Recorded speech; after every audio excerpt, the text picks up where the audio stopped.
Alright guys, so I'm hoping we can finish this in one video, worksheet 1. We've talked about forces already, and I mentioned the hover puck activity. So we have balance versus unbalance, and all that really means is do you have acceleration or do you not? And remember, you can be moving without acceleration. It just means you're not speeding up or slowing down. So let's go down worksheet 1. So we're still worksheet 1, and we're going to draw some force diagrams and vector addition diagrams. So we're going to move away from the system schemas. I know it says draw them, but I think we're at a point where unless I need y'all to draw these system schemas, we can, if you can make a force diagram without them, that's great. They're a good introduction tool, but I think we're past that.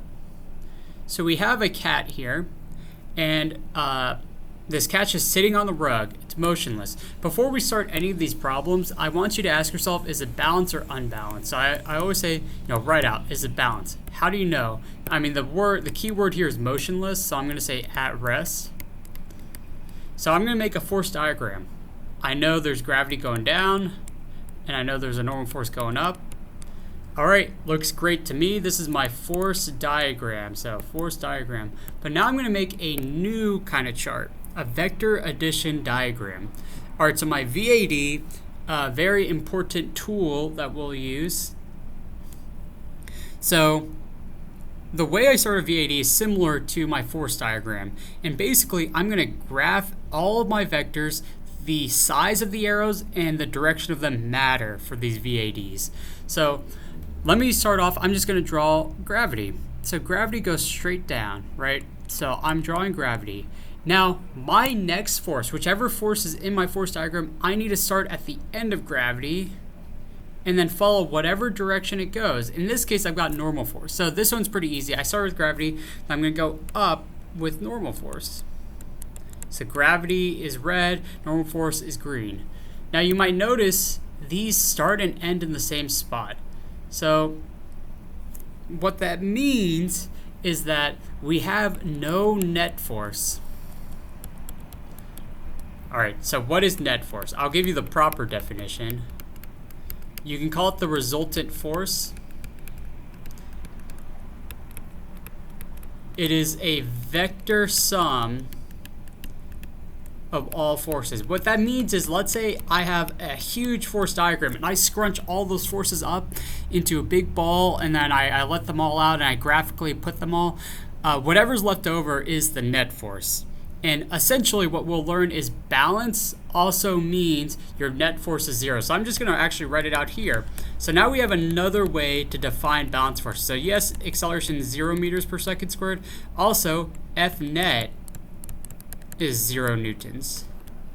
For unbalance, A is some value, and F net is also some value. All right, so net force is a resultant force. It's a vector sum of all forces. Pretty straightforward. Let's do one more. Let's do this vector addition diagram for this skater.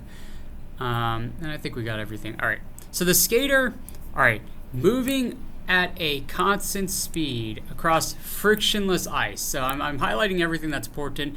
All right, I ask you, balance or unbalanced? This is balance. Why is it balanced? Well, constant speed. That's a balanced trait. No acceleration.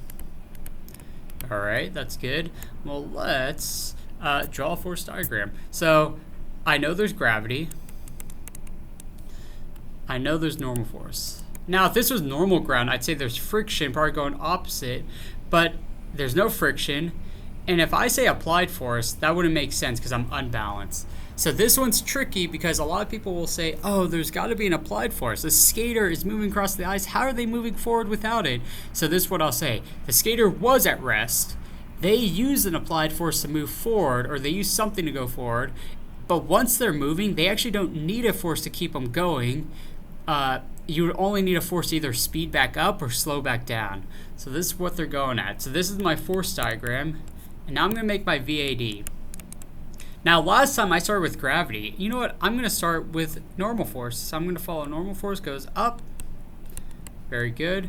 And I'm going to go down with gravity. Now, last time I put gravity right on top. I'm just going to put a little offset if you like to do this. Now, I'm not saying gravity is a little bit more to the left. They are still on top of each other, but I'm just giving myself some room to see what's going on. I went up with normal force, down with gravity. What do you notice? It didn't matter which one I started with. They both should end up, because we're balanced, with F net of 0. All right. I hope this is all making sense to you. We got about 5 more minutes. I think we could finish the rest of this in one video. So I'm going to ask y'all, you go through all of these. Ask yourself, balance or unbalance. Give a reason why it's balanced or unbalanced. And then do the force diagram, the vector addition for all of these. And then we'll come back together. All right, hopefully you've had time to do them. I'm going to work on this one. This one's balance. It's rest. I'm only looking at the chandelier.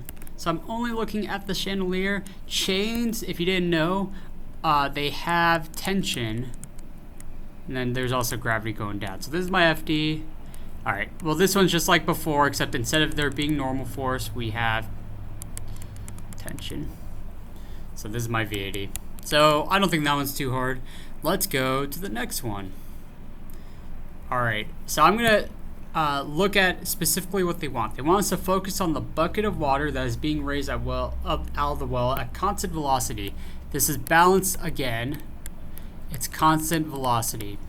So I'm shortening these words, but hopefully y'all get it. Now, some people will say, hey, I see an applied force going this way. You know, it's pulling the rope, and the rope's going there, and then the bucket's being pulled down. So I might try to draw something like this. But this part doesn't matter. What matters is what's happening to the bucket, because I'm doing a force diagram for the bucket. So remember, force diagrams and also vector addition diagrams are zooming in on one object.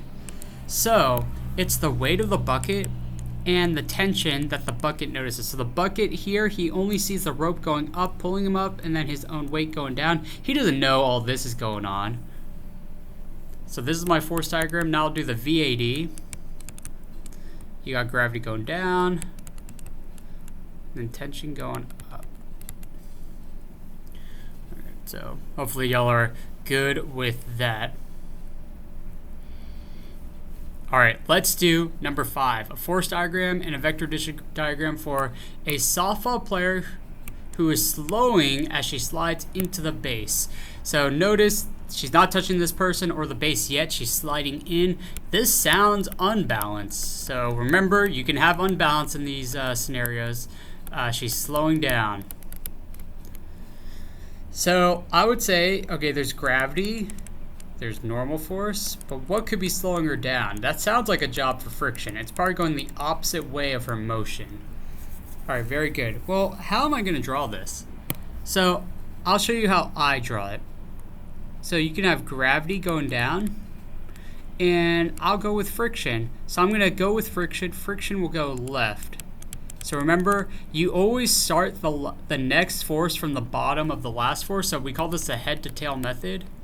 So whenever you draw an arrow, you start at the tail, you go down to the head, and then the next tail is along the head of the last force. So now we've got normal force going up. Hey, this is interesting. I've got a gap now. I did not start and end in the same spot. So I'm drawing this just so we could see, but you know, I have this extra bit here. And if I make an arrow that goes from where I started to where I ended, that's what it looks like. And this arrow is my net force. Now to be clear, remember your net force is this resultant force. It does not actually exist in real life. What it is a it's really a mathematical phenomena that happens when you add up all the forces together. That's what you're left with. If you're unbalanced, you have that net force. All right. I'm going to show you a different way I could have drawn this VAD. Now, I can start with any of my forces. I'll start with gravity again, but what if I instead go with normal force? So I go with normal force, I go back up here, and then I go with friction. What y'all might notice is, you know, I'm starting here, I'm ending here. Oh, look at that. This is also my, whoops, let me redraw that. This is also my net force. So my net force is also here. Well, Look at that. I drew my VAD differently, but I still end up graphically in the same spot. I start and end in the same spot. And if I want to make an equation, it really looks like this graph. It's very easy to see. I think both of them, it's pretty easy to see. F net is equal to your force friction, which makes sense because Fn and Fg canceled each other out. So F net's whatever's left over. In this case, it's friction. All right, we're almost out of time. Let's do this last one real quick.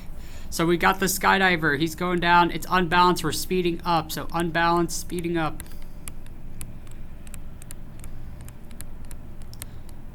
So we're speeding up. FG's going down. And you know what? Let's just say there's a little bit of friction to make this a little more interesting. There's a little bit of friction. So I'm going to draw my VAD. And I always like going gravity first. So gravity goes down. And then I'll offset the friction so we could see a little better. But friction's going up a little bit. And what's remaining is this gap. Now, basically, if you imagine FF and FG canceled each other out, we would be left with some kind of net force. And actually, I'm able to make an equation for this. I can say F net is going to be equal to whatever your FG is minus your force friction. Now, to be clear, the way I drew this equation here is I said FG and F net are in the positive direction and FF is in the negative direction. But FF is going up and FG and F net's going down. So what this means is that whatever direction you draw, that's the direction you're saying they're going. I'm saying F net and FG are in the same direction because they're both the same sign, and FF is going the opposite direction. If I were to add these forces together and I end up with a negative F net, that means I've drawn F net the wrong way. We'll have a lot more practice on graphically why that's important, how we keep the positives and negatives correct. But thank you for being here, watching this video, and I'll see you guys on the next one.